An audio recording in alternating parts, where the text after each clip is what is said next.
Assalamualaikum warahmatullahi wabarakatuh.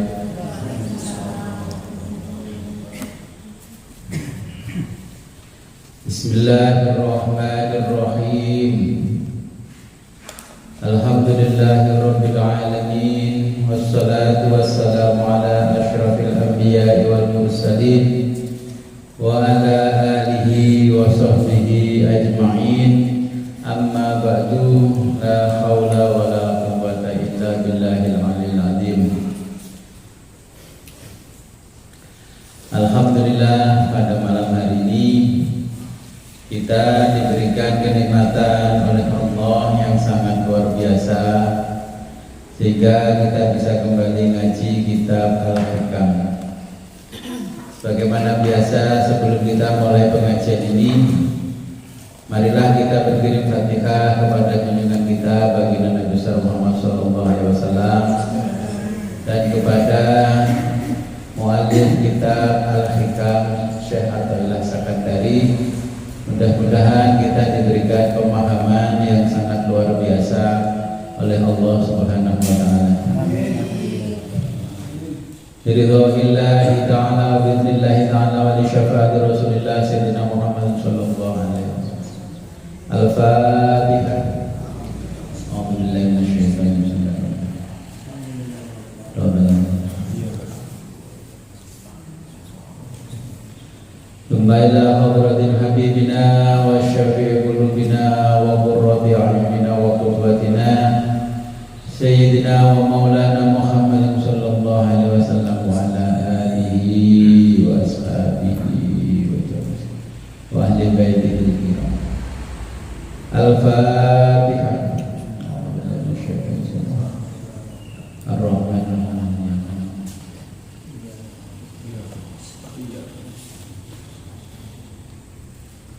Thumma ila hadratil muallif Al-Hikam Syekh Athaillah Sakandari rahimahullah ta'ala wa nafa'ana bihi wa qulubihi bihi wa liwalidayhi wa limasyayikhihi. Al-Fatihah. Ya kanam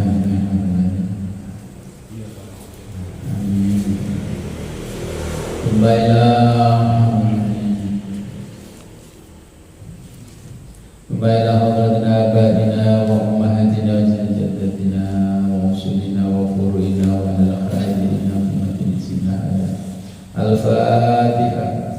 A'udzubillahi minasyaitonir rajim. Bismillahirrahmanirrahim. Iyyaka na'budu wa iyyaka nasta'in. Allahumma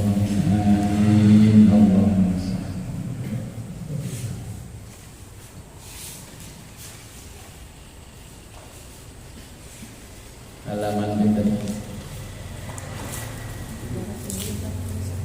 40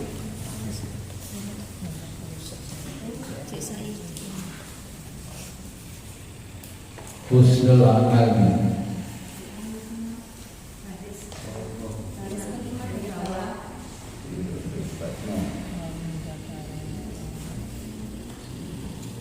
Kami zikri ma'budin.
Bismillahirrahmanirrahim.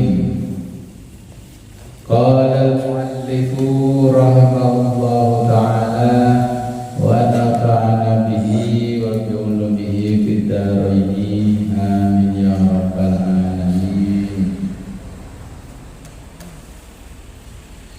Wa min dzikrin, dan dari zikir,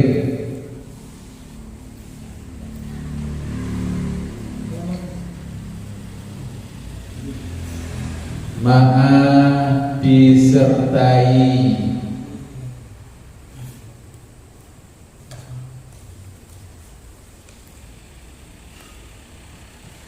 wujudi hudurin,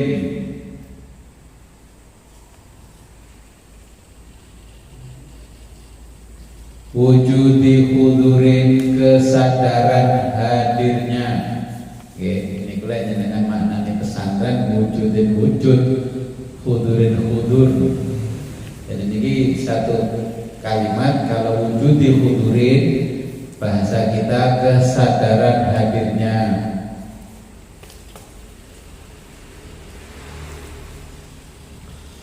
Ila zikrin, pada zikir, ma'a disertai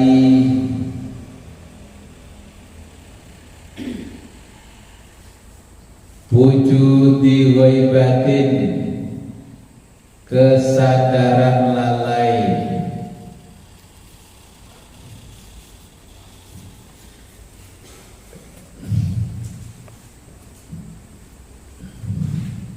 Amma, dari sesuatu, siwa, selain, al-madhkuri, yang disebut.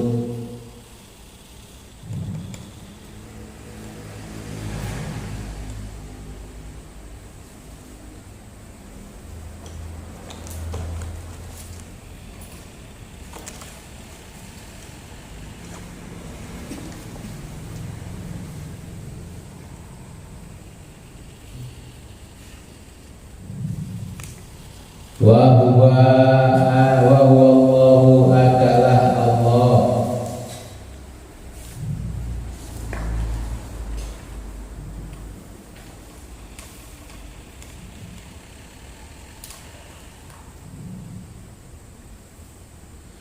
Bi ayyafna,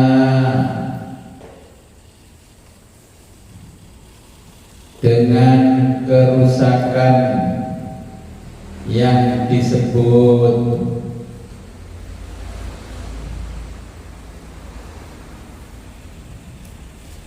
hatta, sehingga, anid dzikri, dari zikirnya,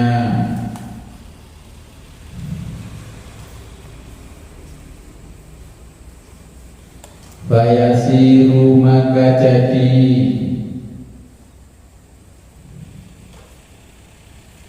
yakhruju, keluar,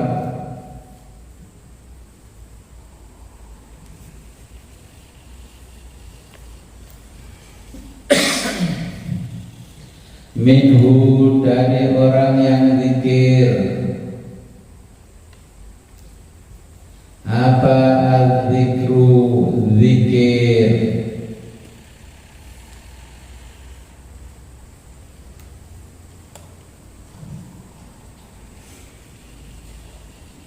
Min ghairi, tanpa, qasdin, disertai,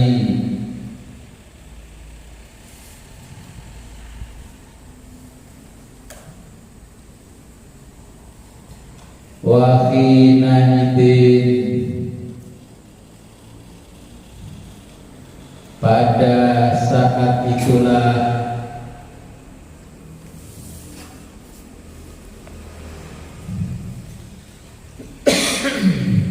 yakunu, ada, siapa al-haqqu, Allah yang maha hak,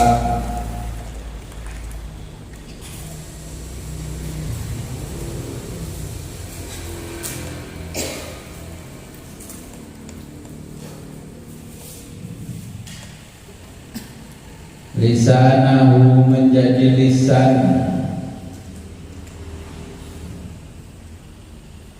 alladzi yang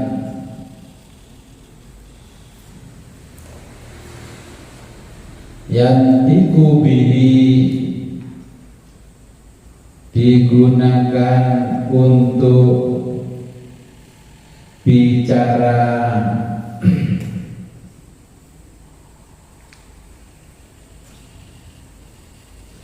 fa'in batosha fa'in maka saat batosha bergerak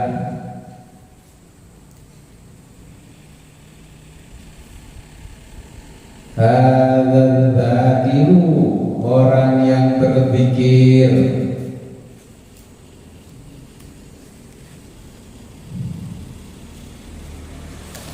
karena maka yadahu tangan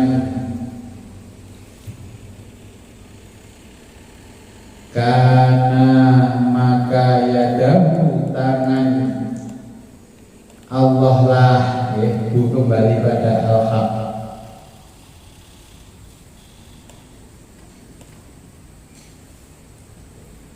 allati yang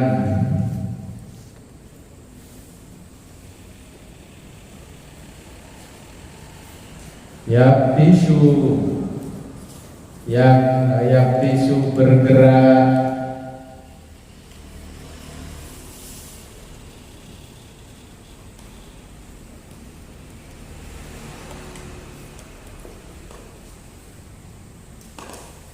biha dengannya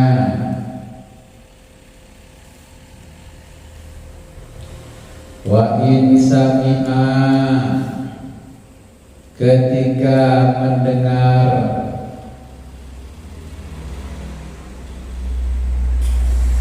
karena maka Allah lah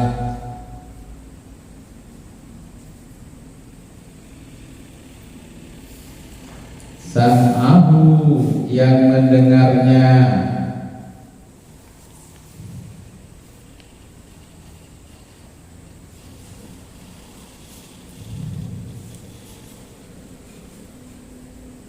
alladzi yang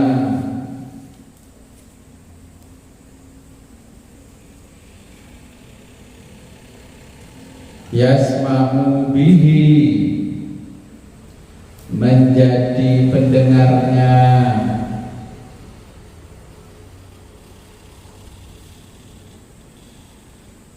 wa hadza dan inilah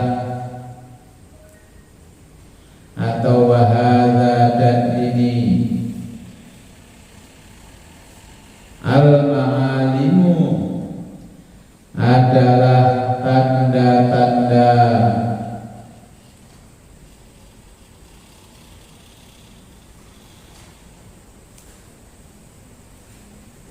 wal maraqi pada tingkatan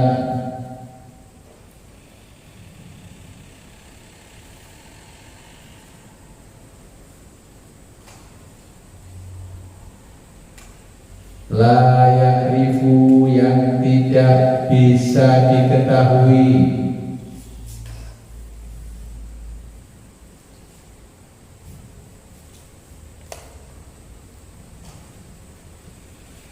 hakikotaha realitanya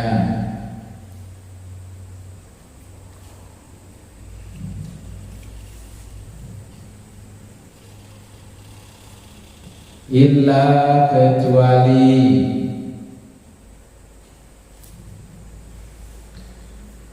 as-salikuna oleh salik atau orang yang sedang suluk salik itu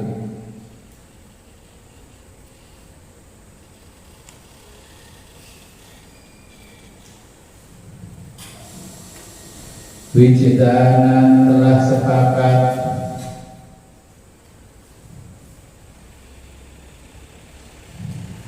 wal ulama'u dan ulama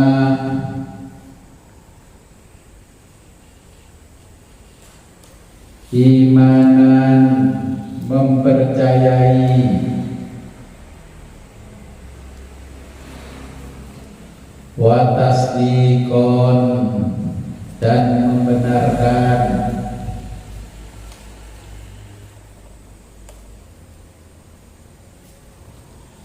fa iyyaka, oleh karena itu kamu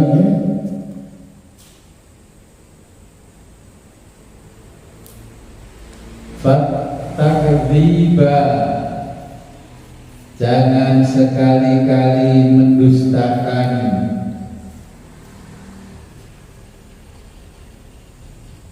bisyai'in, sesuatu itu,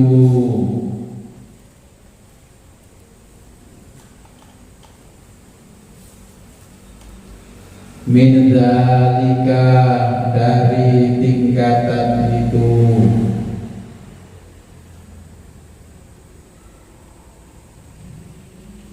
fatahlika, maka kamu akan binasa,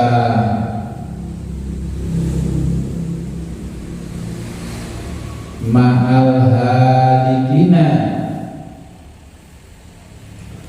bersama orang-orang yang binasa.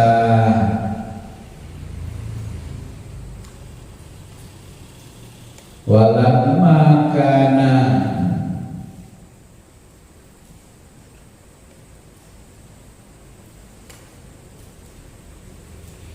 walamma kana, ketika ada,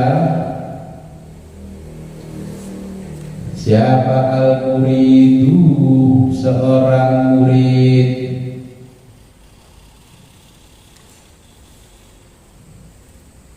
rubbama, terkadang,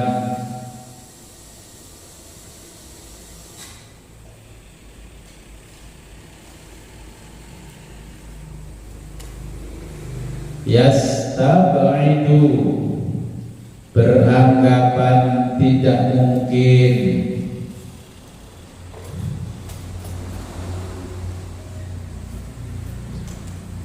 al-wusula, bisa sampai, ila dzalika, pada tingkatan itu,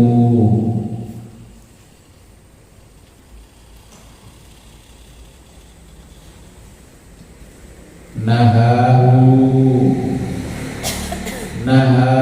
maka melarang syekh atau ilah, biqaulihi, dengan perkataan,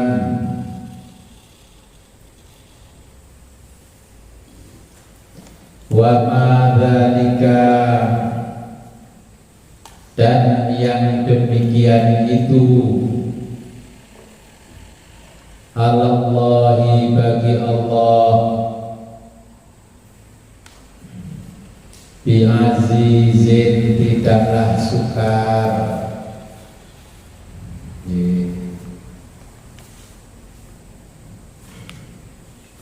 Kalau jelas ini,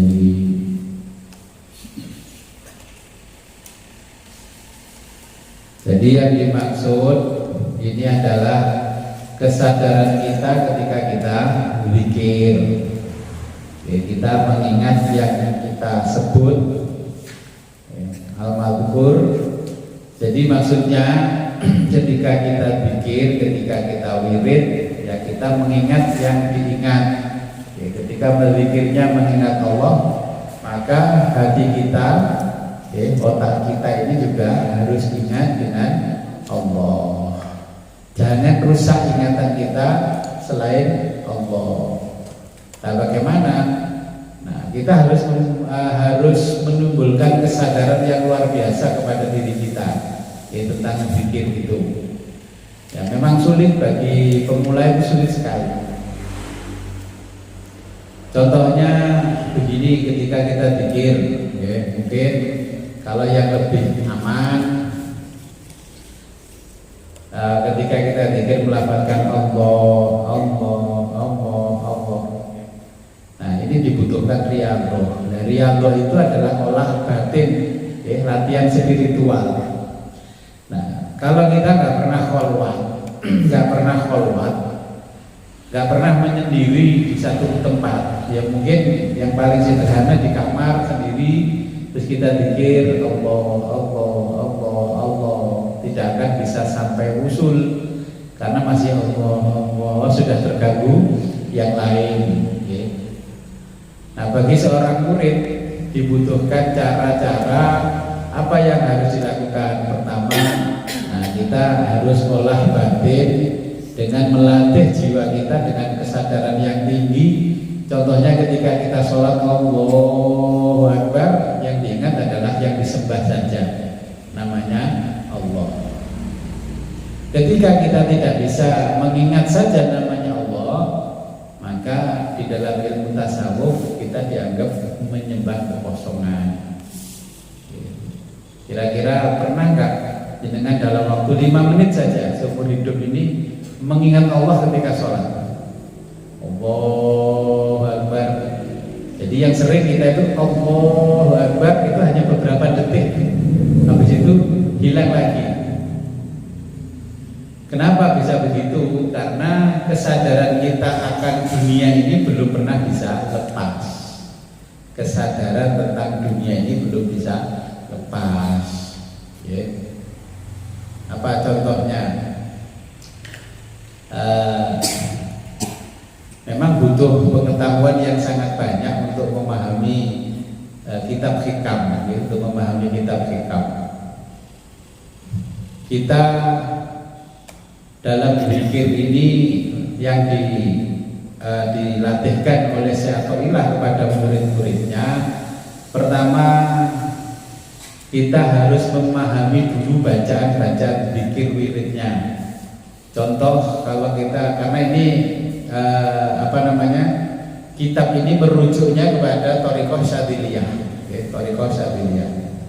Nah, pendiri Thariqahnya kan Syekh Abil Hasan Asyadzili. Kemudian punya murid namanya Syekh Abul Abbas Al-Mursi. Ya, Syekh Abul Abbas Al-Mursi punya murid namanya Syekh Athaillah Sakandari, penulisnya ini. Jadi apapun yang dilakukan di dalam Thariqah Syadziliyah itu dirangkum oleh beliau tangga-tangga menuju Allah. Namanya wusul. Wusul itu wasola yasilu, wusul sampai kepada Allah. Semua orang-orang yang mendaki jalan Al-Maraqi, kalau Syekh Nawawi Al-Bantani sampai menulis mensyarahi Bidayatul Hidayah itu kan Maraqil Ubudiyah. Maraqil itu tingkatan, jadi tingkat semakin ngaji. Kalau ini kan hikmahnya sudah 47 ke 48. Ya, tingkatnya kita harus naik levelnya ke 48. Nah, ketika kita sampai pada namanya wusul, sampai kepada Allah, nah kita dibutuhkan kesadaran yang sangat tinggi. Orang sholat, contohnya sholat saja, kesadaran sholat itu muncul dari kesadaran kita atau dorongan selain dari diri kita. Contohnya begini, contohnya dulu di Arab, kita bicara Arab ya. Dulu di Arab itu, ya kira-kira Indonesia juga belum merdeka. Itu perbudakan kan masih luar biasa banyak dan itu masih berlaku. Kemudian munculnya penghapusan yang namanya perbudakan itu bukan dari pemerintah Arab, tapi dari pemerintah Amerika. Amerika mengatakan, saya mau membantu kalian kalau kalian menghapus sistem perbudakan. Nah, pada waktu itu ulama-ulama di Arab juga memprotes apa yang dimau oleh pemerintah Amerika. Nah, sama seperti itu contohnya dalam bidang syariat. Hilangnya hukum perbudakan itu karena kesadaran sendiri atau karena dorongan orang lain. Kalau karena dorongan orang lain, berarti ya itu bukan namanya wusul kalau dalam ibadah. Jenengan bekerja keras itu karena dorongan sendiri atau karena punya tanggung jawab anak dan istri. Kalau atas kesadaran, contohnya begini, kalau jenengan sudah diberi Allah uang yang banyak, harta yang banyak, tetap bekerja apa? Jadi santai bekerjanya. Katakanlah jenengan hari ini ketiban rezeki 500 juta. Kira-kira pagi-pagi masih bangun, terus goreng peyek, gawe geduk lindri, apa prei? Jelas prei, karena itu kesadarannya tidak muncul dari dirinya sendiri, karena merasa sudah sudah punya uang, nggak perlu bekerja. Giliran punya uang bekerja, dorongan nafsunya apa? Duit lapo, nyambut gawe temen-temen, orang digawa mati. Nah, makanya ini juga sama dengan ketika kita bicara ibadah. Contoh begini. Apa yang seperti yang saya lakukan? Saya bangun pagi, katakanlah jam 3. Saya sudah bangun pagi jam 3. Terus saya hanya melihat pintu gerbang. Itu lihat orang-orang sudah lewat belum. Kalau yang lewat ini tamin lewati tadi jam 5 bisa. Jadi saya nggak usah melihat jam. Kalau Pak Tamin tahu lewat, itu jadi bahasa saya pastikan jam 5. Karena saya sudah hafal ritmenya. Oh, kalau yang lewat ini Harul bakul tempe berarti jam 5 seperempat. Saya melihat ritme-ritme itu atas kesadaran saya sendiri. Jadi mungkin ketika saya tidur mendengar suara bunyi-bunyian bel itu saya sudah bisa, ini kira-kira kurang lebihnya jam sekian. Jam sekian. Maka kata Imam Ghazali, sebenarnya kualitas ibadahmu dengan ayam itu lebih kualitas mana? Imam Ghazali itu bicara usul, bertanya pada muridnya, wahai muridku, kira-kira kualitas ibadahmu dengan ayam itu lebih bagus mana? Ayam itu dengan kesadaran sendiri setiap jam 4 sudah berkokok. Jenengan setiap jam 4 sudah atas kesadaran sendiri nggak bangun pagi jam 4. Yang bangun pagi jam 4 saya yakin karena punya tanggungan, nanti kalau kesiangan lijo-lijo bakal wis entek, gak iso nitipno dagangan, ya kan? Itu berarti bukan atas kesadaran sendiri. Kalau jenengan tidak ada dorongan karena nitipkan dagangan ke tukang lijo, gak mungkin bangun jam 4. Kalau ditanya anaknya, Pak, kok gak tangi susu jam 8? Gak, lijo-lijo podo prai, gak usah tangi, bangkong aja. Ya kan? Jadi ini gambarannya. Terus kita melatih diri kita dalam zikir itu, zikir atas kesadarannya sendiri. Saya juga butuh waktu yang sangat panjang melatih zikir dan wirid. Zikir wirid. Saya malam ketika semua orang di rumah tidur, saya bangun. Ketika orang di rumah bangun, saya tidur. Wong-wong nyambut gawe, saya tidur. Orang-orang tidur, saya nyambut gawe. Apa pengertiannya? Saya mulai jam 11 malam sampai jam 2 pagi saya bekerja, ngangkul, nang sawah. Ini sawah saya bekerja di sini. Nanti jam 2 sampai setengah 4 saya juga mulai kerja lembur. Ya, lembur. Lembur apanya? Pengertiannya apa ini? Saya sudah punya kesadaran bahwa jam 11 malam sampai jam 2 ini waktu-waktu mustajabah buat saya. Oke. Saya zikir wirid tidak ada yang ganggu karena semua orang matanya pedih. Tapi kadang-kadang saya masih mencoba melihat situasi di luar sana. Tak coba sih aku upload status jam yang ini, sopo sih delok yang ini. Ternyata oh ini gurung turu. Tapi saya coba jam sekian saya pasang status, kalau sih delok belas. Berarti turu, berarti kan sholat subuh turu. Ya. Nah, akhirnya apa yang kita bangun kesadaran ini ketika kita mau usul kepada Allah. Saya diajari dari guru-guru Naksabandi begini, bukan dari guru Sadilia.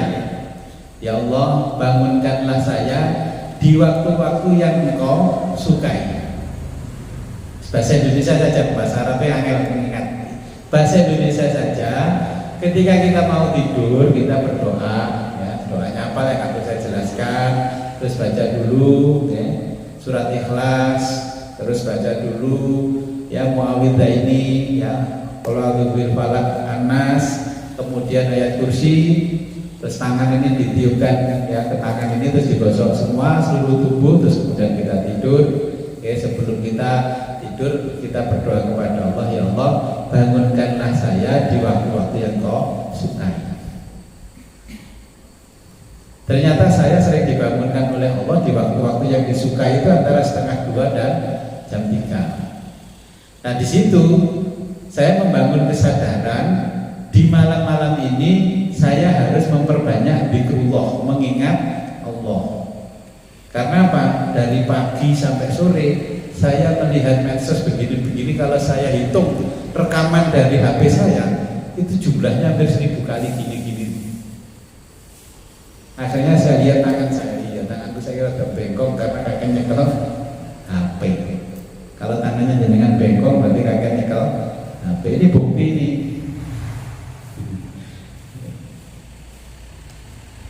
Nah, ketika bangun malam,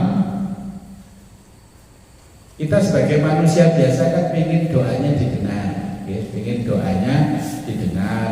Ketika malam berdoa, besok paginya ada jawaban, kan begitu. Kalau nggak ada jawaban, besok lusanya malas berdoa, ya. Sama dengan pengemis di lampu merah, saya ngemis yang badas, sepi, membadas lagi pindah lampu merah, kan gitu.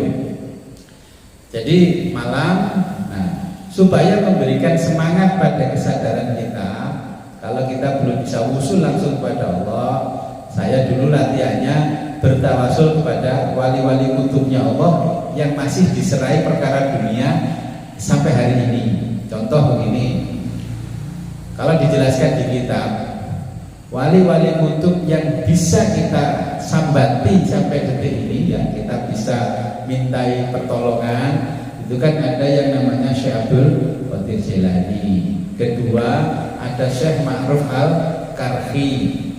Ketiga ada Syekh Abdul Hasan As-Sadili, jadi guru besarnya yang ada di Thariqah Sadiliyah. Kemudian ada Syekh Ukail. Mungkin asing buat dengan Syekh Ukail.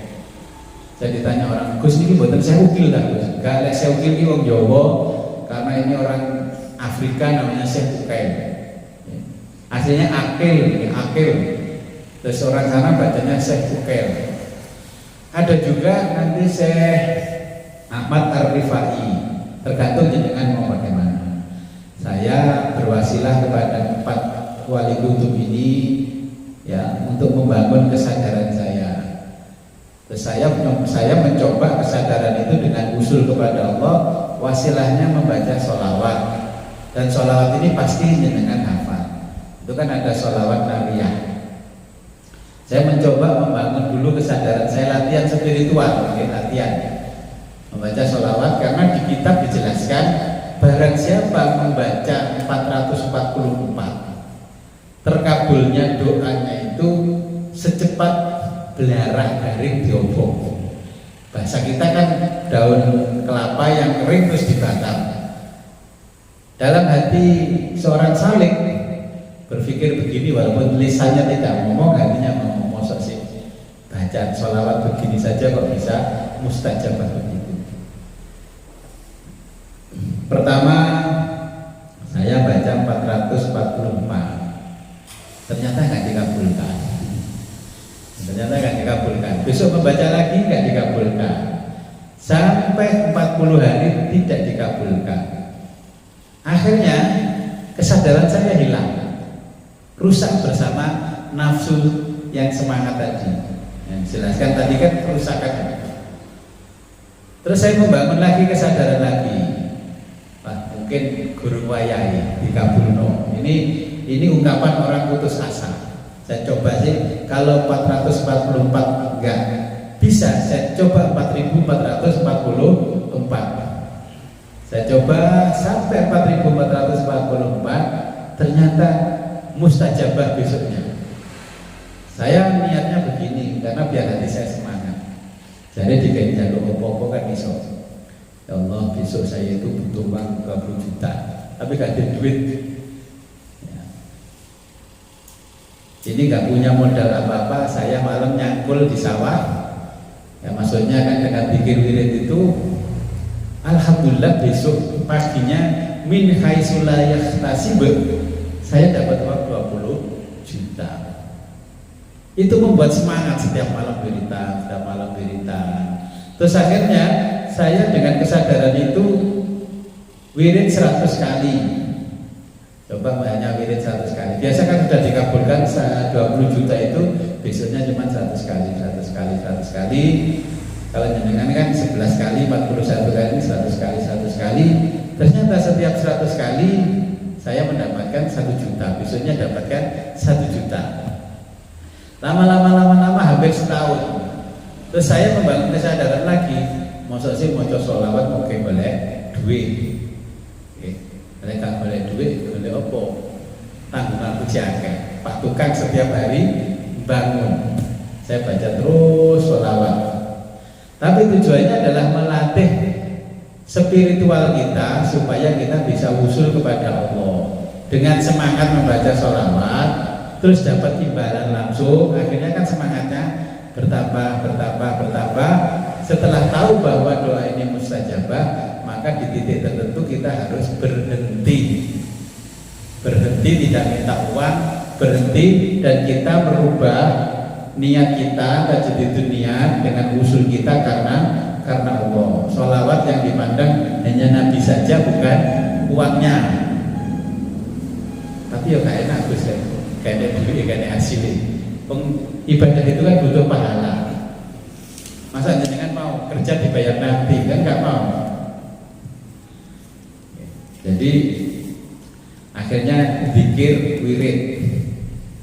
Kemudian saya membaca kitab, tuntunannya masih Syaikhulillah. Syaikhulillah di kitabnya itu selain dari Al-Hikam menjelaskan rahasia tentang Fatihah dari ayat per ayat.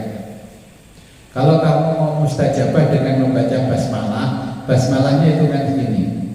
Ya karena butuhnya sekian, ya ininya ayat yang sekian ini, itu ada dijelaskan.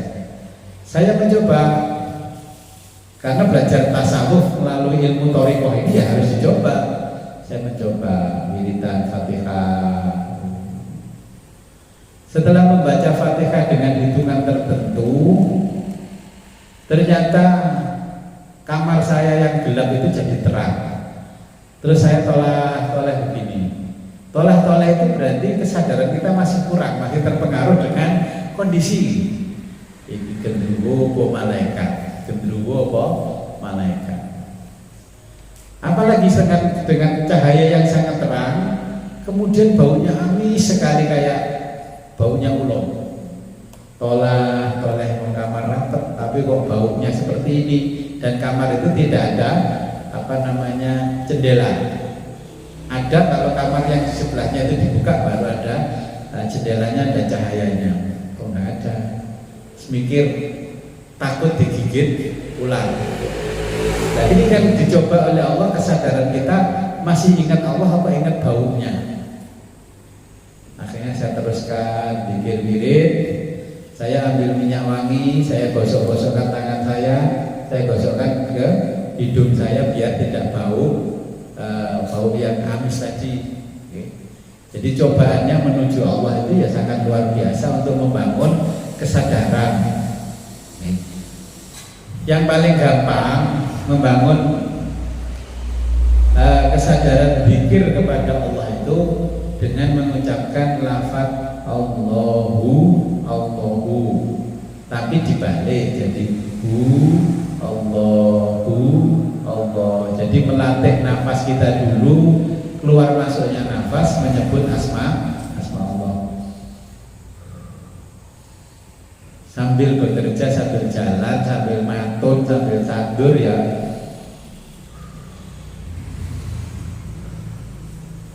Terus koncone tandur bisi, kon mengintai.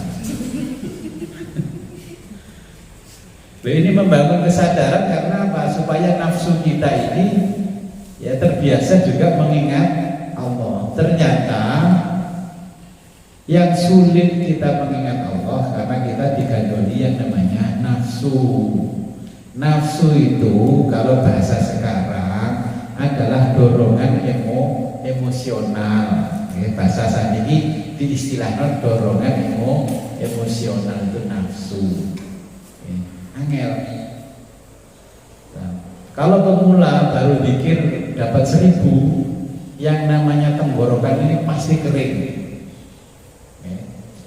Tetapi pesan guru-guru mursyid, ketika tenggorokan kita kering jangan langsung diminumi.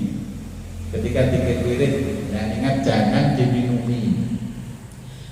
Keringnya tenggorokan ini, kalau semakin kering semakin ngomsrong, itu artinya di dalam tubuh kita masih banyak dosa. Biarkan mengering beberapa saat, ya mungkin 15-20 menit baru kita minum kalau setelah kita latihan zikir mengering tenggorokan. Yang kedua, setelah mengeringnya tenggorokan, mata akan keluar airnya dan pedes. Kalahkan kalau kena asap. Nah itu juga sama, nggak boleh dicek-cek, karena itu keluarnya cairan-cairan dari dosa kita, maksiat mata. Maksiat mata sekarang banyak lihat HP nih Pak. Yang namanya Facebook, Instagram, orang-orang yang auratnya terbuka semua sudah bisa kita lihat setiap hari begini. Malah tangan kita penasaran bawahnya gitu, biopol. Sampai joget-joget, BH langsung ketok, sembarangnya ketok. Ya ini kan ternyata ketika wirid mata kita jadi pedes. Oke, karena dosa-dosa kemaksiatan kita ini akhirnya dikeluarkan oleh Allah ketika kita zikir. Ya, jenengan ngaji sudah 40 hikmah yang ke-48. Harusnya sudah latihan zikir wirid di rumah sendiri. Pertanyaannya begini, saya sering ditanya orang, Gus apa perlu saya mendatangi guru mursyid atau Gus untuk itu? Gus gak perlu, wong ini aja sudah ditulis oleh gurunya guru mursyid. Tinggal jenengan memahaminya mampu apa enggak. Ya latihan di kamar. Bisanya jenengan subhanallah, baca subhanallah, subhanallah, subhanallah, subhanallah, subhanallah. Kata Syaikhullah tadi, yang zikir adalah lisan kita. Hakikatnya yang mengucapkan kalimat di dalam lisan kita adalah Allah. Ketika telinga kita itu mendengarkan apa yang kita lafalkan dalam zikir, itu hakikatnya yang mendengar adalah Allah. Nanti kalau zikir lama-lama subhanallah, subhanallah, subhanallah, subhanallah, tiba-tiba telinga yang mendengar subhani, subhani, subhani, subhani. Jangan berhenti. Kalau subhanallah maha suci Allah, kemudian dijawab dengan subhani, subhani, maha suci aku, maha suci aku. Nah berarti jenengan itu usul dijawab oleh Allah dengan jawaban maha suci aku, maha suci aku. Terus jenengan berhenti mandek ini. Imam suaranya sopo ya subhani, subhani, betolak-tolak. Gak jadi usul. Penglatihan sudah dijawab Allah. Subhanallah, subhanallah, subhanallah, subhanallah, subhanallah, subhanallah. Terus di dalam hati dan telinga kita mendengar suara yang ada di dalam hati ini subhani, subhani, subhani. Terus dengan pemula kan penasaran. Suara kita kondi, tolak, tolak, tolak, tolak. Akhirnya batal, rusaklah yang dikatakan oleh Syaikhullah, rusak bersama amalmu. Maksudnya itu ya akhirnya zikirnya yang usul kasih tau usul mana. Okay. Jadi latihan yang paling jenengan permudah apa? Okay. La ilaha illallah, tiada Tuhan selain Allah. La ilaha illallah. Sampai jenengan merasa nikmat dan tidak ingat apapun kecuali la ilaha illallah. Terus tiba-tiba ada yang menjawab la ilaha illallah, la ilaha illallah. Siapa yang ngomong tiada Tuhan selain aku, tiada Tuhan selain aku. Berarti Allah sudah memberikan jawaban ketika kita sedang suluk. Jadi perbuatan kita ibadah semacam itu namanya suluk. Kalau jenengan tidak latihan suluk, ya tidak akan bisa sampai.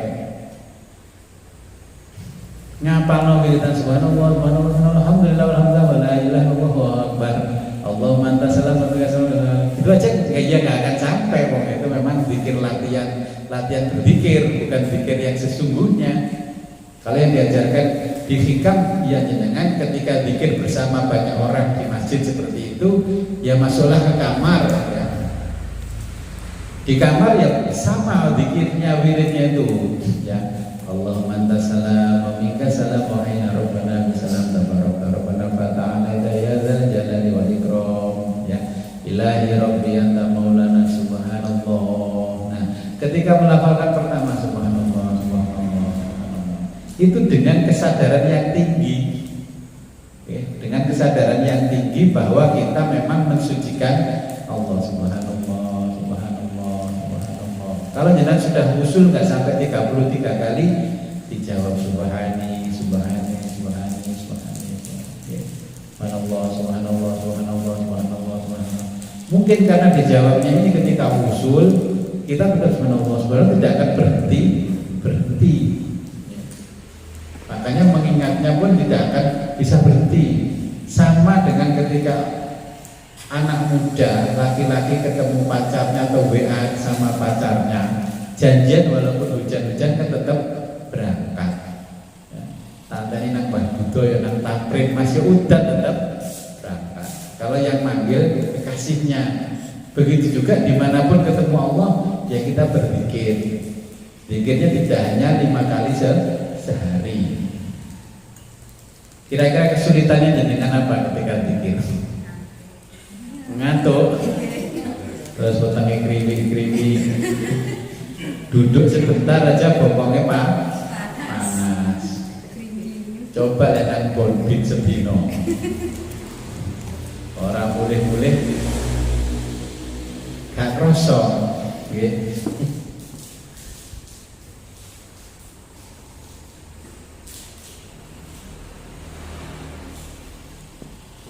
Mungkin ada pertanyaan. Waalaikumsalam. Ini tentang kesadaran sebenarnya. Tapi terus ini kita bisa melakukan sebuah kesadaran karena ada kemauan. Anjing ini setelah itu dianggap sebagai maka ternyata sakit. Karena sakit karena itu dianggap sebagai.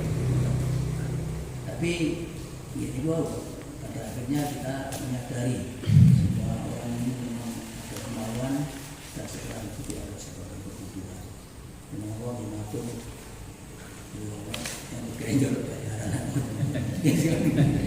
Kacing ini kalau pun artinya pun jalan itu sih. Terus yang mengatur mau nyerangi buka kartis ini sebenarnya ada lagi yang dilakukan itu dulu mau setelah itu kita minta bangun setiap pagi 2:30 waktu pulang subuh imam gitu sholat itu sehingga mulai 2:30 itu alhamdulillah karena saya anggap itu kebutuhan dengan pengertian kebutuhan ini buat apa berarti karena kita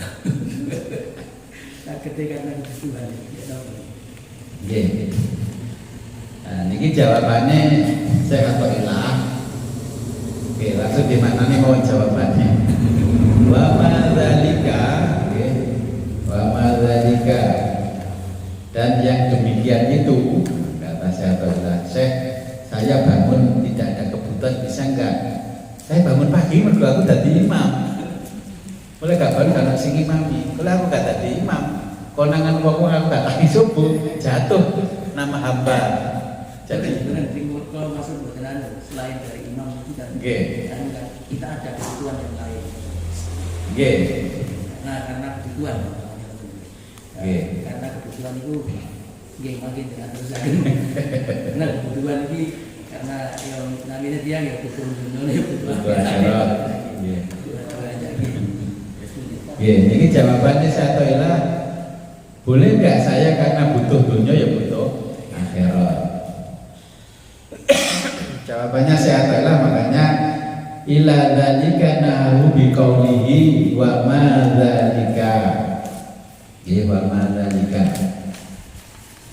Wa madzalika, dan yang demikian itu seperti yang kamu sampaikan, kata Syaikhullah, gitulah lah kok. Jadi disampaikan podo kalian muridnya Syaikhullah. Allahi, bagi Allah bi azizin sangat gampang. Li'annahu, karena Allah qadirun, kuasa, maha kuasa, ala kulli, atas segala syai'in, sesuatu.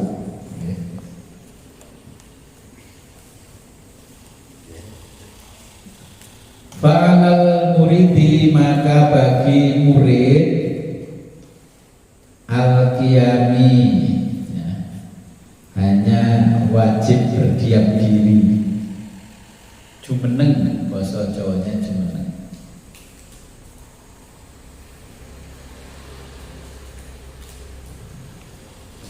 Bil asbabi, melaksanakan sebab-sebabnya saja.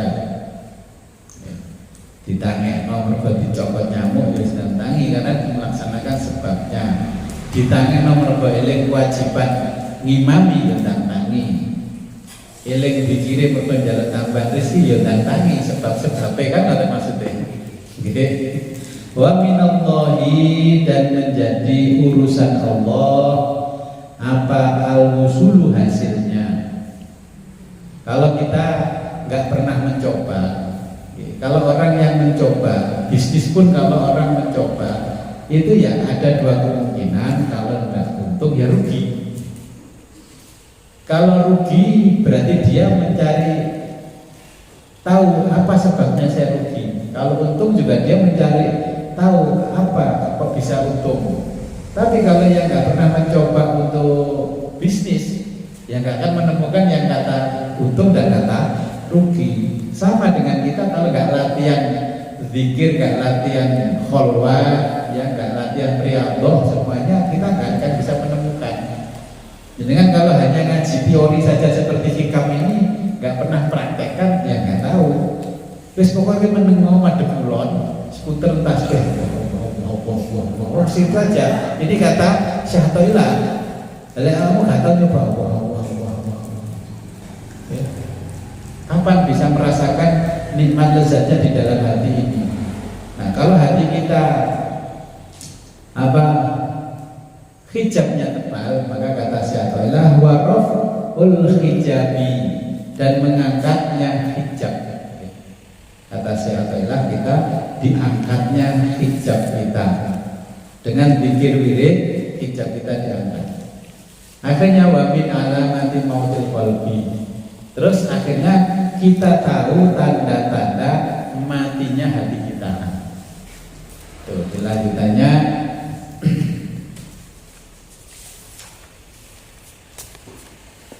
min alamati, diantara alamati tanda-tanda mautil qalbi, matinya hati.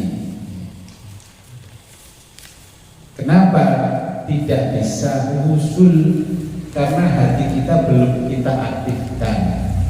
Ibarat HP sudah beli kartu, sudah punya HP, tapi belum diaktifkan, maka HP ini tidak bisa digunakan. Kan ada orang itu bisanya di WA waktu-waktu tertentu.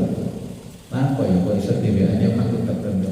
Tiba-tiba enek wae pitok dari baru nyambung. Sama, enek gergete tok baru dari ibadah wiritan, lek kalau bergete berarti kan wiritan. Baru dia ketika dalam kondisi susah, baru dia mengatakan inna lillahi wa inna ilaihi rajiun. Itu pengertiannya bukan karena orang mati, tidak. Ketika kita masih kaya, ketika kita masih diberikan kesuksesan oleh Allah, maka kita selalu mengatakan bahwa ini adalah hasil kerja keras saya. Tapi kalau sudah pada titik nadir yang paling bawah, baru dia mengatakan inna lillahi wa inna ilaihi rajiun. Semuanya ini dari Allah. Saya diuji begini ini karena Allah, begini sayang sama saya. Itu kan alasannya mau putus asa. Oke. Ayat qalbil murid. Nah, maksudnya qalbil murid hatinya seorang murid. Kenapa hatinya mati? adamul husni, ya, tidak adanya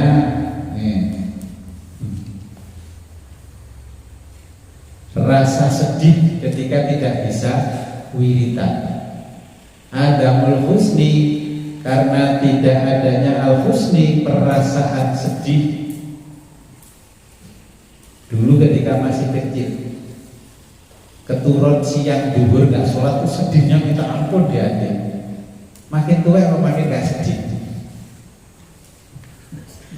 Jadi makin tua makin gak berkualitas hati kita. Dulu ya saya merasakan masih kecil itu kayaknya bangun kesiangan aja sedihnya minta ampun. Sekarang ya biasa-biasa saja.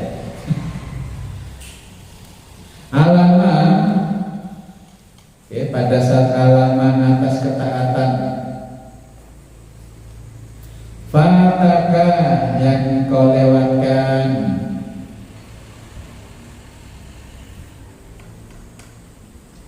minal muwafiqoti, dari hal-hal yang tidak menyenangkan,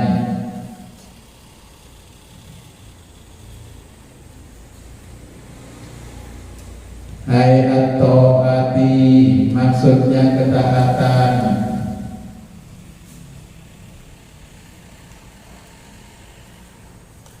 watarkun nadami, watarku dan tidak adanya an-nadami, rasa penyesalan. Maca istighfar ya kan gak ada rasa penyesalan, hanya membaca lisannya astagfirullah, astagfirullah, astagfirullah. Yang disesali apa? Kan kita nggak paham. Ya. Alamah atas apa? Fa'al tahu, yang kamu lakukan,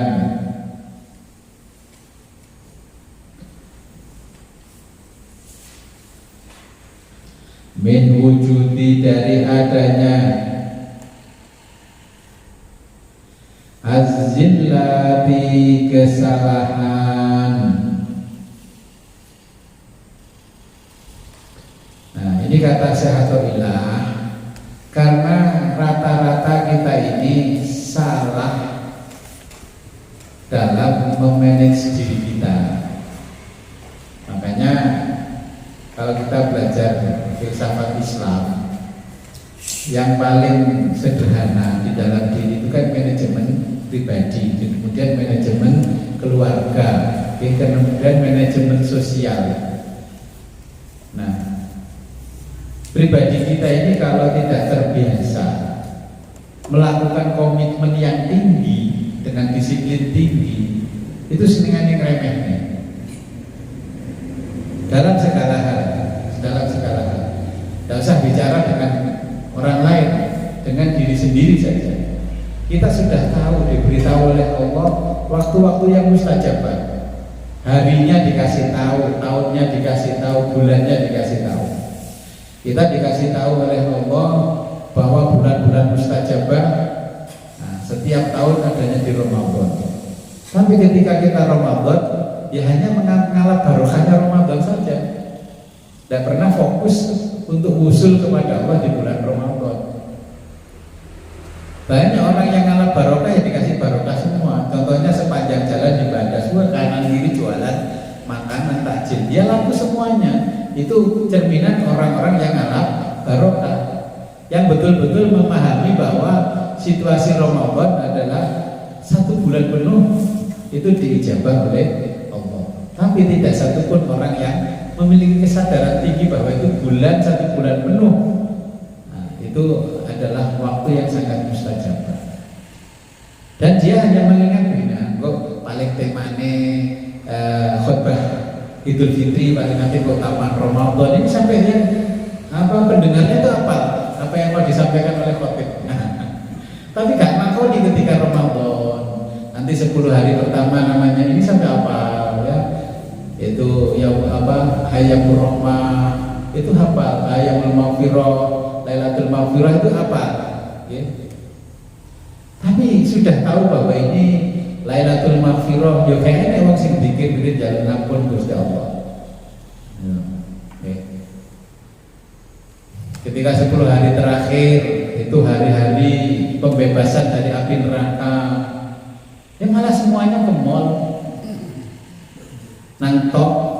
Itu hari-hari begitu, itu apa namanya, hari-hari pembebasan hutang bagi yang punya mall, ya toh? Nanti panennya yang punya mall. Padahal sudah dikasih tahu oleh Allah 10 hari terakhir ini hari-hari pembebasan kita dari api neraka. Tapi yang nggak ada yang bergeming loh. Andai kata Ramadan ini tidak wajib hukumnya, mungkin kita nggak akan puasa. Karena bukan kesadaran itu ya. Allah sudah paham kalau kita nggak sadar-sadar, makanya puasa Ramadan dihukumi wajib. Andai kata kita gampang sadar, nggak usah dihukumi wajib. Ramadan 10 hari pertama, ya, ini Lailatul Rahmah. 10 hari kedua Lailatul Maghfirah. 10 hari terakhir yang Lailatul Itqan, malam-malam pembebasan dari api neraka. Sholat pun kalau nggak diwajibkan 5 waktu, kita nggak akan sholat. Contohnya Senin Kamis buatan siang tobat, sunat Gus. Ini kan bukti bahwa kita sebenarnya tidak ada kesadaran sama sekali. Nah, ini kata Syekh Athaillah, kesalahan kita tidak pernah sadar. Gusti Allah itu tidak butuh kita yang butuh Allah. Kita baru sadar biasanya kalau sudah berbaring di rumah sakit, bawa tasbih, astagfirullahaladzim, sabar kita, astagfirullahaladzim. Terus ngomongin aku lihat lore kawan-kawan apel, kawan-kawan roti. Boleh aku sehat sambang ngono, kawan apel, kawan roti. Loh, yang nyambangin sudah nggak sadar. Wong lore itu atau wong apel merah. Walaupun rotinya itu roti apa itu yang mahal-mahal kan dipakai, itu juga nggak akan bisa dinikmati, ya.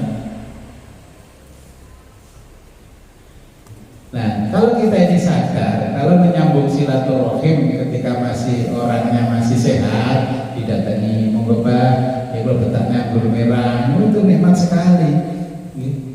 Wong loro gak sadar mangan gak doyan, jika itu paling ya sing nunggu, sing oleh panganan enak-enak. Mampir nang roti Olivia, diopo tuh Olivia, dosa kalau duit air.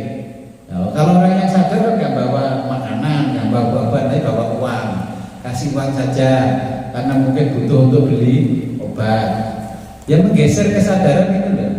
Padahal jenengan kalau beli buah-buahan ya lebih dari 50.000, malah nggak bisa dirasakan oleh yang sakit.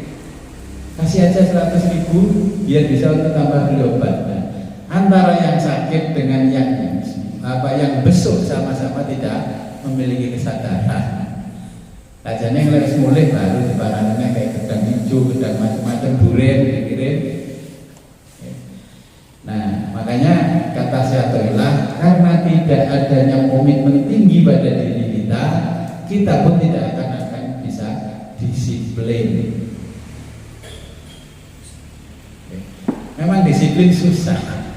Wong kita itu dikasih ibadah amalan yang namanya nawafil, rawatib, itu kan membangun kedisiplinan yang sangat tinggi, peradaban di dalam sholat. Makanya akhirnya kita sholat itu hanya sifatnya ritual saja, tidak pernah mendapatkan nilai spiritualnya. Nah, terus bagaimana kalau kita sholat itu enten mawon Gus, sedekah ikhlas ini kan latihannya kali menungso boten kali Gusti Allah. Ya saya kasih tahu, lek ingin sedekah latihan ikhlas kelo sedekah. Wah boten niku Gus. Ini wong ini gede kali pulau ya. Lelek jadi katanya ini latihan ikhlas li wajhillah, yang dipandang hanya wajahnya Allah. Sudah saya kasih tahu itu loh, kalau pengen ikhlas kasih sedekah dia. Ya boten Gus, ngerowo kita kali pulau cilik sedekah tenanan. Lah kalau yang jenengan sedekah orang-orang yang menyenangkan hati jenengan, itu tidak akan ada nilainya. Makanya kita disuruh qiyamul lail di tengah malam sepertiga malam, itu saat-saat orang tidurnya sangat nyenyak. Itu yang menjadi kesenangan mayoritas manusia pada umumnya. Dan kita ditunggu Allah di situ. Padahal tibaan mesti bermalam Jumat moco dalile di sepertiga malam Allah akan turun ke langit bumi dan bertanya kepada hamba-hambanya, mana hamba-hambaku yang ingin aku beri tambahan rezeki, kan begitu. Mana hamba-hambaku yang ingin aku ampuni dosa-dosanya? Jawabnya kan ana ya Rob, ana ya Rob. Al-hadisus sadi kan tiba. Kan ya gak ngefek. Akhirnya ya cuman tibaan itu menjadi ritual tibaan. Moco tahlil, maksudnya Syekh Abdul Qadir Jailani mengajarkan kepada kita itu kan untuk mengingat Allah dengan bertahlil. Akhirnya tahlil sebagai amalan usul kepada Allah sekarang berubah konsep menjadi amalan tahlilan. Itu ibadah akhirnya menjadi budaya. Sholawat itu menjadi sholawatan. Ciri itu akhirnya ketika tahlil membaca tahlil yang sebenarnya terus menjadi tahlilan, kelompok lain mesti mengatakan bid'ah. Iya, karena tahlil akhirnya ada akhirannya an, sholawat ya akhirnya ada an akhirannya, sholawat jadi sholawatan. Ya. Dulu tuh nggak ada orang yang membid'ahkan tahlil, itu nggak ada. Karena sekarang bergeser maknanya jadi tahlilan, akhirnya ya nggak usul karena budaya. Kalau tahlilan mati kata tenol. Nah, ancamannya gitu, kayak ancamannya pilih gak usul, gak usah melok tahlilan, ruwet-ruwet itu aja. Jadi tahlil yang dikonsepkan oleh Syekh Abdul Qadir Jailani seperti yang kita amalkan di kalangan Nahdliyin ini dulu itu adalah latihan usul kepada Allah. Tapi sekarang itu sudah bukan menjadi suluk lagi, jadi ada akhiran an, akhirnya jadi budaya. Jadi budaya membaca tahlil. Terus akhirnya kalau menetap di satu tempat yang punya budaya tahlilan, gak melok tahlilan, takut nanti gak diantar ke kuburan. Ancamannya kan begitu.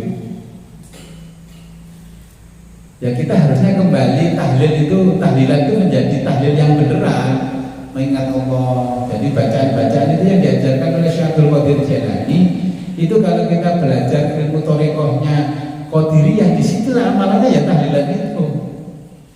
Ya.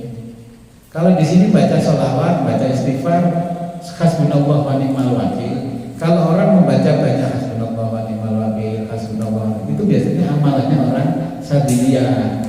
Hasbunallah wa ni'mal wakil dibaca 450 kali setelah sholat, hasbunallah sama istighfar. Nah, karena artinya hasbunallah wa ni'mal wakil, cukuplah bagiku Allah saja yang menjadi penolongku. Tapi karena nggak paham maknanya ya semuanya. Tapi ketika ada sesuatu bingung boleh pertolongan yang lain. Ya karena nggak paham makna hasbunallah wa ni'mal wakil.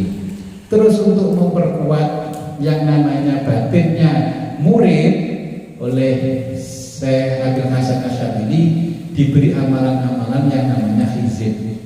Ya, hizib. Memang Syekh Abdul Hasan Asy'adzili tidak menulis kitab, tapi beliau menulis banyak hizib. Hizibnya seperti hizib Nasr yang paling populer di orang Jawa, ya khususnya Indonesia ini paling populer. Ya, karena fadilahnya bisa menghancurkan lawan, bisa begini, maka orang banyak yang tertarik dengan hizib itu, dengan puasa ngebleng sekian hari, amalannya begini sampai selesai, sampai mendapatkan karomahnya hizib Nasr. Tapi tidak satupun orang yang mengamal hizib Nasr mau mengikuti thariqah Sadiliyah. Ya ini kongkon nandur gedang, belum senengane lek gedange tonggone wah dipotek. Disuruh nandur jagung sendiri gak mau, tapi kalau jagung tetangga di sawah sudah berbuah, ngambil jagungnya tetangga. Nah, akhirnya dibikin disiplin seperti itu oleh Syekh Abdul Hasan Asy'adzili. Ternyata murid-murid ya tidak bisa disiplin. istibangelannya isipe pripun to Gus kayak kiai lampaine Gus. Tapi kalau dikir wiridnya tak apa thariqah Sadiliyah nggak mau. Kamu baca hasbunallah setiap hari sekian, sholawatnya 1000. Kamu baca surat Ikhlas sekian, bacanya sekian ini zikirnya thariqah Sadiliyah. Terus diliri ayo omah buat yo. Kowe guru beat lo ya, guru beat. Beat itu kan artinya berjanji, berkomitmen bahwa ini akan diamalkan seumur hidup. Kon guru tak talkin barang lo ya. Makin berat bagus tuh. Ya macamnya dikira Sadiliyah jangan tahun ini karena Syekh Hasan Asadili mendapatkan talkin dari gurunya sampai dari kanjeng Nabi. Membacanya dikira la ilaha illallah begini. La ilaha illallah. Kalau kamu mau zikir Sadiliyah ya la ilaha illallah, la ilaha illallah. Ya. Bukan la ilaha illallah, la ilaha illallah, la ma'budu illallah, la ma'budu. Itu ya orang talqin ra zikir, itu namanya akhirnya tahlilan, orang tahlil temenan. Seperti Syekh Abdul Qadir Jailani ketika mengajarkan zikir la ilaha illallah, murid-muridnya ya ditalqin dulu. Relek muni lek zikir la ilaha illallah, lanya panjang, ilahnya panjang, Allahnya tebal. Lanya berapa ketukan? Itu kan ada tulis tandanya kan gini. Sekarang karena komputer menunggu hilang. Tanda-tanda baca itu belum jadi ulama dulu. Kalau fathahnya ada begininya, berarti berapa ketukan? Berapa ditajwid berapa? La ilaha illallah. Ya kalau nggak bisa ya latihan seperti itu, nanti dibuka lagi di apa Quran di halaman-halaman depan atau belakang biasanya masih ditulis. Sampai ada bacaan-bacaan nakal kan ditulis di situ. Ya, jadi lah makanya tulis lah itu kan fathahnya kan begini modelnya kayak ruku itu. La ilaha illallah. Makanya alif lam double ini masih di tasdid. Jadi itu bacanya tebal. Jadi jenengan latihan itu saja kalau susah. Apa yang dilatihkan, apa yang disampaikan Syaikhullah, ya kita latihan spiritual itu dengan mencoba zikir. Dulu sudah saya latih coba begini, ben koyo dewa siwa.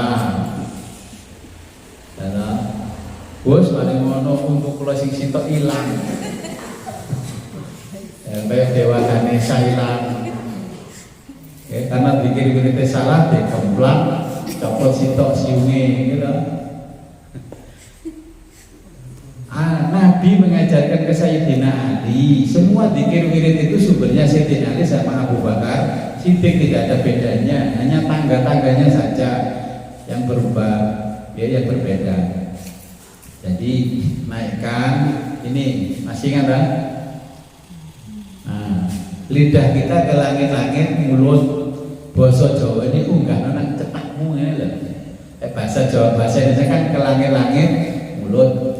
Kemudian tutup ya mulutnya, jangan terlalu mencucu, biasa santai. Terus pejamkan mata, terus tarik nafas, ya, ditahan di ubun-ubun, bentar. Terus diturunkan ke belakang sampai di sini, di pantat yang paling belakang kan ada namanya tulang ekor, berhenti di situ.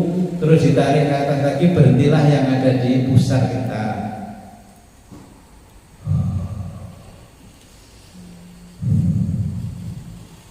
Sampai pusar kita ini harus keras. Dan kalau ini sudah bisa mengeras, kekuatannya sangat luar biasa. Nah itu akhirnya dimanfaatkan oleh orang-orang yang bela diri kekuatan tenaga dalam, karena dari dalam diri kita sudah aktif semuanya. Tapi saya tidak merekomendasikan untuk itu, karena itu akan memperpendek umur kita. Ini tujuan kita adalah untuk usul kepada Allah, bukan untuk silat, bukan untuk bela diri. Urusan nanti dapat karomah dari Allah, yaitu nanti sudah kita serahkan Allah, kata Syaikhullah, itu urusan mudah bagi Allah. Lihat itu orang-orang Pancasila, itu prakteknya tarik nafasnya orang Torikoh. Ya kayak di Pagar Nusa. Walaupun yang Muhammadiyah nggak kenal Torikoh, tapi latihan tarik nafasnya ambruk di sana. Ya, karena apa? Energi yang ada di kita ini keluar, tapi tidak dimanfaatkan untuk usul, dimanfaatkan untuk bela diri. Ya. Mungkin tenggene griya latihan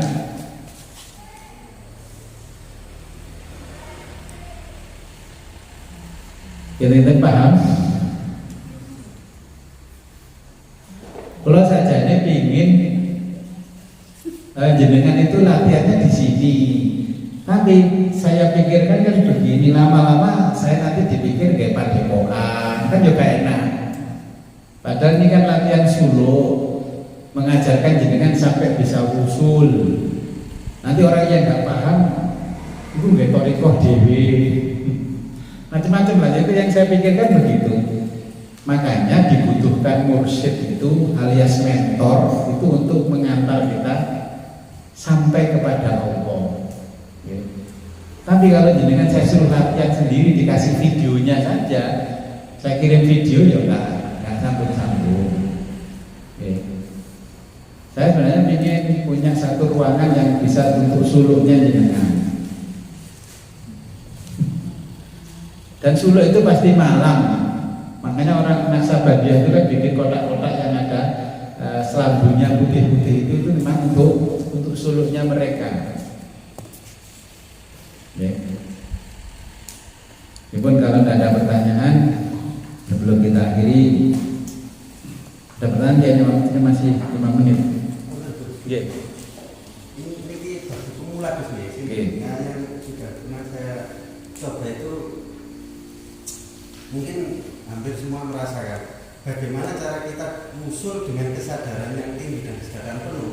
Sedangkan saat di siang pagi hari dan siang hari melipat itu melek aktivitas maupun apa, otomatis malam itu asal 30 menit dari ternyata sak jam hilang. Nah, mungkin hampir sama mungkin dirasakan. Kan kalau tidur di siang hari saya coba standby dari pagi siang ngobrol tidur itu baru bisa sadar lagi gitu. Memang di kitab kemarin kan dijelaskan kulailah itu adalah vitamin bagi orang yang mau qiyamul lail, sama dengan orang sahur adalah vitamin bagi orang yang puasa. Nabi memberikan gambaran kalau pengen malamnya latihan qiyamul lail, maka sebelum duhur itu ya setengah jam kulailah supaya malamnya kuat untuk melek. Tetapi ketika kita mau latihan yang namanya riyadhah, kalau istilahnya tasawuf kan riyadhah, olah batinnya riyadhah. Nah kadang-kadang ya saya ini bingung mau mengistilahkan apa. Kalau jenengan saya kasih istilah Arab-Arab semua, ya kadang kok gak paham. Letak saya istilahkan yang agak mirip Jawa, nanti karena di YouTube itu dilihat orang banyak. Tapi ngaji hikam kok ngomongnya Jawa aja, jangan-jangan hikam rasa kejawen, ya, kan begitu. Usul riyadhah. Ya riyadhah itu adalah latihan tapa brata. Ya, kalau orang Jawa topo broto. Setelah jenengan mampu melaksanakan topo broto, jenengan harus melakukan satu tindakan perbuatan namanya samadhi. Semedi itu kholwat. Nah, karena nanti kalau istilah ini saya kejawenkan ke jenengan paham, tapi yang mendengarkan melihat YouTube saya tafsirannya beda. Contoh gini persamaannya, Kalau orang barat mengatakan meditasi, wong Jawa itu ya rialat, ya tirakat, ya. Orang yang Hindu Buddha itu namanya semedi. Ya. Makanya, tapi kalau saya menggunakan istilah barat, tidak akan ada orang yang mengkritisi saya, karena mereka semua sepakat dengan istilah itu. Kalau saya ingin mengolah pernafasan jenengan yang ini, wes, koyok senammu dulu, senam kesehatan jantung. Ya. Terus saya istilahkan, wes, senam ini kalau orang Hindu namanya yoga. Coba kalau saya gitukan, saya persamakan, karena jenengan lebih mengenal itu daripada ini. Orang senam itu lebih mengenal yoganya daripada riadohnya, okay? Kita Islam daripada riadohnya. Nah, karena pada waktu riyadhah kita membaca bacaan-bacaan dengan hitungan tertentu, ya, bukan karena hitungan tertentu itu akal-akalan, tidak. Memang semua zikir wirid ada hitungannya tertentu, ada bobotnya masing-masing. Lah guru mursyid sebagai pelatih ini atau mentor, okay, atau tutornya ini kan tahu 1, 2, 3, 4, 5 orang saya kasih hasbunallah wa ni'mal wakil, tidak semuanya 405. Tapi giliran yang pendapat banyak, dengan adil tuh Gus, iku 200 kalau 400 seket. Kalau yang 200 itu memang RAM-nya itu cuma 2 giga. Saya kasih yang 400 seket nanti cuma malah bulat-bulat. Ya, jadi ada hal-hal yang memang tidak sama. Itu urusannya pengetahuan seorang mursyid, ya, seorang mursyid. Nah, bagaimana melatihnya? Melatihnya jenengan kalau orang awam sudahlah pergi ke masjid ke mushola di siang hari, jenengan lebih tertarik dengan yang namanya duniawi apa dengan ibadahnya. Contohnya gini, ketika jenengan di masjid, ben noleh gak? Noleh berarti kesadarannya masih kurang. Ketika nggak noleh, dalam hati ngomong begini nafsu itu, kalau ada orang sampel loh diceluk orang budek kayak, iya, makanya butuh latihan. Okay? Latihannya di mana? Kalau ingin latihan cepat, jenengan pergi ke satu tempat yang mengasingkan diri, sebagaimana para nabi dan rasul, kholwat di tempat yang sepi. Kalau di sini saya rekomendasikan ya di hutan, Mas. Dengan dewi bengi, hutan, cepet musul. Gak musul karo Gusti Allah, ya paling musul karo jin lah paling cepet. Itu melatih dengan betul-betul mengalami situasi yang berbeda. Atau di pinggir lautan malam-malam sendirian.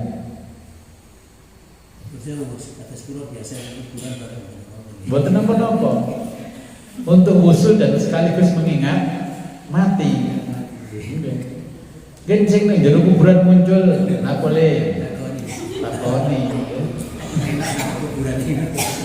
Kalau kan memang sering pergi ke makam, saya justru tidak mencari makam yang ramai kayak makamnya Gus Dur.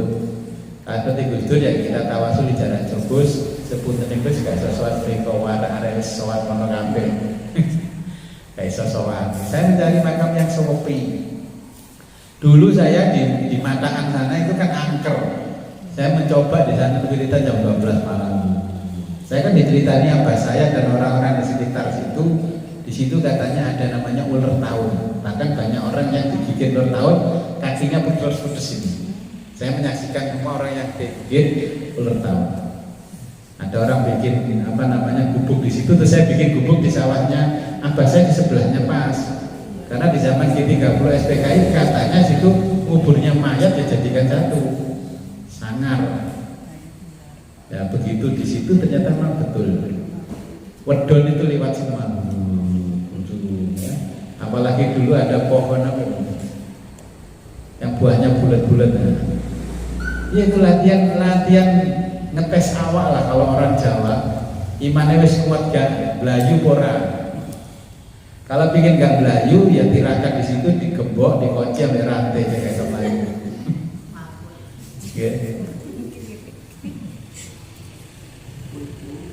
Jadi begini gampangnya, jenengan kan ketemunya ilmu ini kan sudah tua. Ya memang belajarnya agak sama dengan mengukir di atas air.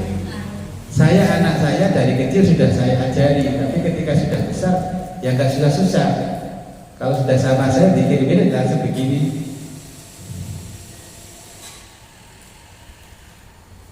Saya tanya, kamu ada berapa? Saya kan bertanya saya begitu, kamu ada berapa? Saya ada sekian. Warnanya apa? Merah. Boleh merah, nggak tahu ngaji, nggak tahu apalan. Karena itu kalau sudah usul begitu, Allah sudah memberikan kartu chip seperti apa yang disampaikan oleh siapa ya. Usulnya jenengan nanti ketika diirit, jenengan itu keluar dari rumahnya jenengan. Tapi saya menjelaskan ini kalau nanti didengar orang yang nggak paham, dikira mulakno kejawen dulur papat limo mancer.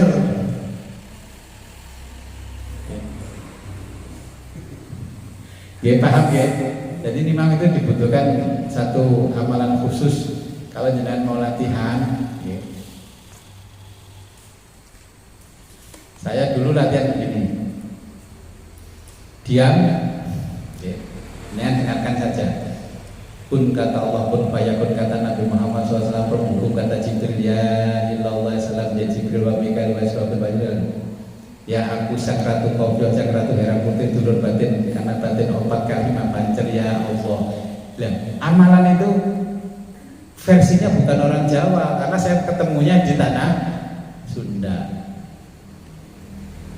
Ternyata itu membuka semua pintu sehingga kita mulai bisa usul. Nah, kalau kamu sudah bisa mengaktifkan itu, ini yang kamu baca. Kulhu terbuka balik satu berasa mati, jalma marah, jalma mati, setan marah, setan mati, hantu marah, hantu mati, iblis marah, iblis mati, gajah marah, gajah mati. Terus apakah ada orang Jawa? Ada. Kulhu tergo balik satu balik satru. Oke, dengarkan ini perbedaannya. Kulhu tergo balik satru, jalmo moro jalmo mati, setan moro setan mati, hantu moro hantu mati, iblis moro iblis mati. Oke, jadi jalmo moro jalmo mati. Kulhu tergo balik satru. Satru napa bahasa Jawa? Musuh. Jadi ketika kita sedang mau usul diganggu musuh, musuhnya mati. Maka itu di Jawa namanya ilmu kewalian tingkat tinggi. Ya. Tapi itu memang bisa untuk membuka itu kita usul. Ternyata dengan membaca Qul sampai 1000 kali gak buka-buka, ketika baca itu terus buka. Tapi kan itu gak mungkin diajarkan terbuka, dikira kejawen. Qul huwallahu ahad. Ya. Jadi memang butuh satu pelajaran khusus untuk usul. Kalau ini kan hanya cerita yang namanya teorinya saja. Ya. Sebelum kita akhiri, marilah kita berdoa kepada Allah. Mudah-mudahan apa yang kita pelajari di malam hari ini membawa manfaat dan barokah di dunia dan akhirat. A'udzubillahi minasyaitonir rajim. Bismillahirrahmanirrahim. Allahumma shalli wa sallim ala sayyidina Muhammad wa ala Allahumma shalli ala sayyidina Muhammad salatan tatma'innu biha qalbana wa tanfa'u biha ulumana wa qali biha hawaijana wa tarfa'u biha darajatina wa tahdi biha qamana wa tahsu biha qalbana wa tulhimuna biha uluman laduni wa tuqimuna biha bisa'adati wa karamah ma dzurriyyatina wa nusri bi amwalina wa sahatina wa tarzuqna Allahumma tamaman ni'matika wa tamam rahmatik wa tamam ridwanik wa salli wa sallim wa barik ala sayyidina Muhammad wa ala alihi wa khalaqta wa razaqta wa amata wa ahyata ila yaumil tuhsyaruna fihi al-khalaiq ajma'in walhamdulillahi rabbil alamin. Al-Fatihah.